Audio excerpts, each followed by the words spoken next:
Iraq War, a naval veteran of the Iraq War. He's joining us now here on the show. Good morning, Mayor Warren. How are you today? Hi, good morning, Chris. How you doing? I'm doing really well. Thanks so much for taking some time. It's been a little bit since we talked. The last time I think was after your opioid task force that you did down here, meeting you did down here in New Bedford, which I thought was a tremendous success.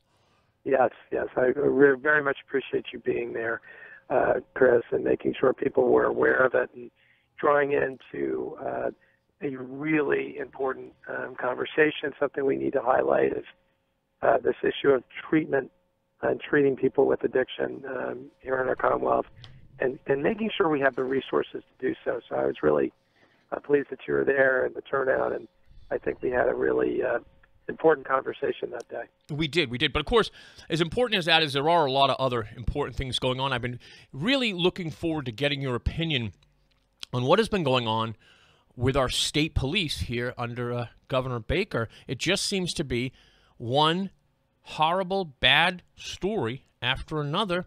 Your thoughts, sir? Well, look, this is an area where the buck stops at the governor's desk. We've got it, and I'm calling for this today with this new revelation around Troop F and some of the others around overtime the last few weeks. I'm calling for the legislature to appoint an independent commission to investigate what's been going on here, make sure we understand why this happened, how it happened, and then put forth recommendations on how to prevent this from happening again. This is important, first and foremost, for the majority of men and women that serve the state police in uniform. I know, and I know they don't want this cloud hanging over their heads. They go to work every single day doing the right thing. Right. It's wrong to have that cloud hanging over their heads. And for the public, for that matter, the residents of Massachusetts should have confidence in their government. And this is where executive leadership is important. This falls within the office of the governor. Charlie Baker, for months, has been, talking about the fact that something needs to be done. Among the initial incidents that occurred when the trooper was told to change the report in regard to a woman that was pulled over that was connected, Charlie Baker had said there was a probe done. We didn't see the results of that probe. We didn't see any recommendations from Charlie Baker at all as to how to prevent that from happening again. And there was a lack of transparency throughout the entire time. This is a point where Governor Baker has the responsibility of ensuring this incredibly important agency, law enforcement agency, is headed in the right direction. So I am extremely concerned. I'm calling on the legislature to do that now, and this falls within the purview of Governor Baker. We're speaking with Setti Warren, who's running for the Democrat nomination to face Charlie Baker for the governor of Massachusetts. I know a tremendous amount of men and women on the state police, and they're all good folks. And I think you're right. The good men and women don't deserve to be tarnished like this, and it does require leadership and a house cleaning of some sort, perhaps.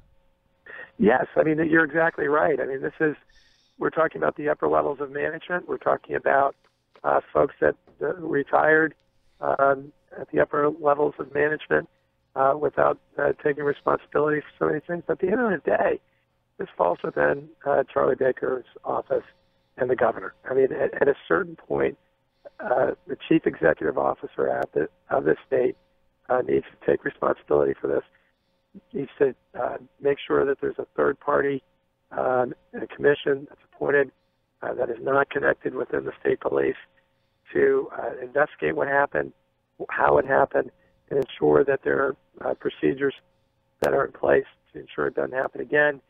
I know the Attorney General's looking at this from a criminal aspect, but this goes beyond the criminal. This goes within confidence in government. And as I said, you've got the women, the majority of men and women in wearing that uniform. They don't deserve this. They do not deserve this cloud, and that falls on the governor's desk. And the reality of it is that, like we've seen with the Annie Dukin case, where there was criminality at the criminal lab, and that cases end up getting thrown out, we may have a situation here where people who are rightfully convicted of crimes are able to use this on appeal to get out of jail and continues to make the state less safe. Absolutely, and that's why we have a governor that will make sure the buck stops at his desk. Certainly would be for me. It should be for Charlie Baker. We're speaking with Setti Warren, who's running for governor. Mayor Warren, what's your website if people want to learn more about you or get involved? It's SETTIWARRE at SettiWarren.com. And one of the big things that we talk about here on this program is infrastructure. We have discussions on the train. There's some people who are for it, some people who are against it, some people who are really unhappy with the process. They feel they've been locked out. Well, give us some of your thoughts on infrastructure and to include some of the projects that we need down here in our area. Well, I believe quite strongly in a South Coast Rail project that goes directly to Boston. I believe we also need to take a look at what's happening in New Bedford. I mean, we've got, and I talked to the mayor about this, dredging that needs to occur so that we could uplift economic development. There's some great things happening in New Bedford now. We can expand those if we have the capacity of certain types of ships coming to the harbor, including the New Bedford Fairhaven Bridge, which has been languishing in regard to repairs, upgrading that bridge so that we can alleviate traffic, as well as making sure we allow for certain types of ships to get into the harbor.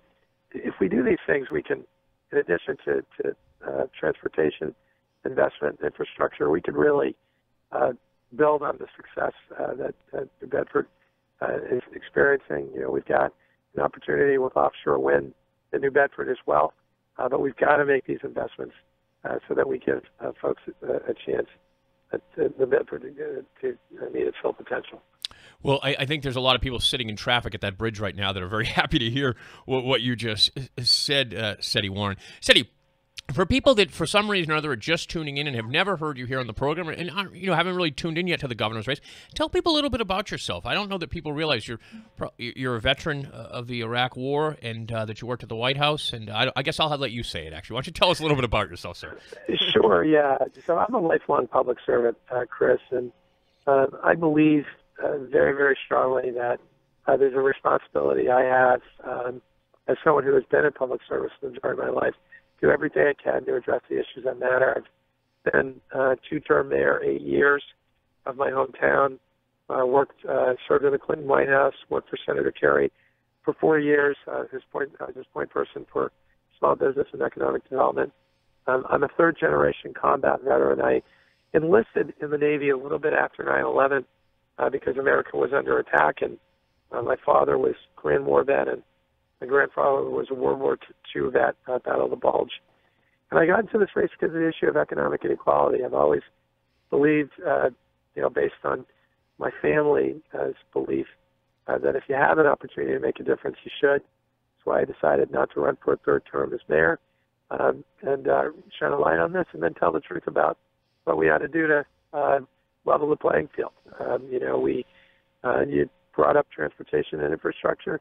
Education is a key component of that too, Chris. We have to tell the truth about asking people to contribute more who are doing really well in our economy, particularly around the greater Boston area.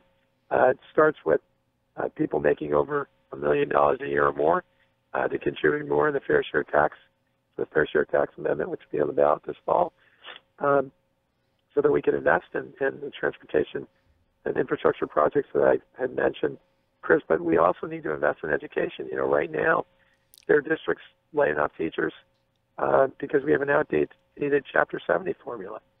We've got to fully fund K through 12 and make sure it reflects the needs of kids coming into our classroom.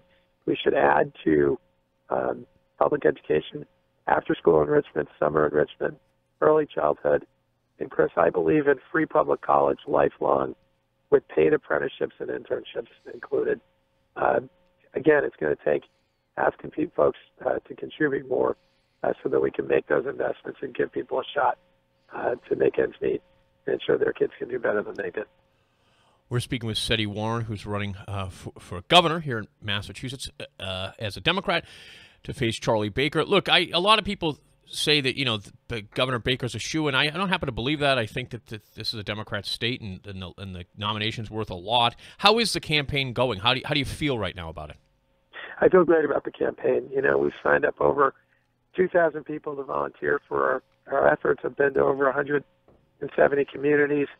There's a tremendous amount of energy out there on the ground, and people not willing to embrace what Charlie Baker wants them to embrace, that is the status quo in areas that affect people's lives, whether it's education, whether it's transportation and infrastructure, the gridlock traffic that people experience every single day across the Commonwealth, or whether it's treating people with opioid addiction. We need to do better. We must do better, and we got to ask people to contribute more to make those investments. And I know and I feel strongly as we drive into the fall, when people understand what Charlie Baker's record is on those issues and where I am, we're going to do very well. It is. I was around for the Governor Weld race with Roosevelt, and I think he's using the same playbook, but I think it's going to be a much different year. And I think that there are things that are going on now in the state that Governor Bill Weld didn't have. Headwinds like the state police corruption thing and the transportation issues. We brought up transportation, and people down here are just waiting in traffic constantly as they go to Boston. One of the things that I know Mayor Mitchell has brought up, but local officials like Aaron Burke in Lakeville have brought up, wouldn't it be great if people didn't have to go that far? That there were a lot of companies that in the southeastern Massachusetts region. Thoughts on that? Yeah, I think Mayor Mitchell and I talked about this quite a bit, and I mean, one of the things that I would say as far as economic development and job growth, we really should be speeding up the opportunity for offshore wind to occur. Those are really good, solid, good-paying jobs. I know the mayor's been pushing for that. We should also be looking at the port in New Bedford as a place where we can grow economic development. This is why I mentioned the dredging of the harbor to allow for different types of ships to come through, as well as the bridge, Fairhaven Bridge. And we should also be investing in small and medium-sized businesses that want to grow and scale up. I'm a strong believer in technical assistance, microloans, and grants to scale up businesses that are seeing some success in New Bedford and the region so that we can grow jobs. There's not been a concerted effort with Governor Baker's administration to do these things in a way that is not incremental, but that will create real change, and it's going to take real investment, asking folks to contribute more, as I said, in the greater Boston area to make those investments so that we can grow the economy in New Bedford. We're speaking with Setti Warren, who's up until recently was the mayor of Newton, opted not to run again. I know you indicated that Worcester would be where you would like to see Amazon should they relocate in Massachusetts, which, of course, is different than what a lot of people are saying, which is they want to have it in Boston. Is that something that the people of New Bedford can count on you to do as well for New Bedford? If you're looking at Amazon in Worcester, would you be looking for other big projects like that, maybe for the greater New Bedford area? Well, the Amazon proposal was a prime example of the difference between how I see economic development and how Charlie Baker sees economic development. 26 some odd communities submitted application for Amazon's second headquarters. All of whom wanted to give away some sort of tax exemption or revenue to get Amazon to come there in the state of Massachusetts. Charlie Baker's response to the 26 communities in Massachusetts was, go for it, God bless them. Go for it, God bless them is not an economic development strategy. What I believe and what I proposed was that we have Amazon come to Worcester, ask them to help us build East-West Rail, which we need to do anyway. This would address the challenge of creating higher-paying jobs where people live, as well as connect the entire state of Massachusetts so that if you had East-West Rail and South Coast Rail included, you could have people from New Bedford get to Amazon headquarters, as well as people in Worcester, Mass, making it easier for them to do that. Worcester's in the central part of the state. This is the kind of thinking that we need to have. So if there are other types of opportunities that come down the pike like this, I'm going to be looking to address our challenges by having an entity like Amazon come here, by addressing the transportation needs, the spiraling housing costs that we have in Greater Boston, by having perhaps that entity come to a different part of our state and have them be part of our solution to solving some of the biggest challenges we have. We're speaking with Setti Warren, who's running for governor of Massachusetts. Setti, I know you're very busy lately, and I appreciate you giving us a call. Before you go, can you give your website out again for people who want to get in touch with you? Absolutely. SETTIWARREN, SettiWarren.com. All right, wonderful. Hey, thank you so much, Mr. Mayor. Have a great day. Thanks, Chris. Bye-bye. All right, we'll take a quick break. When we come back, open phones, 508-996-0500. If it's interesting to you, it's probably interesting to me.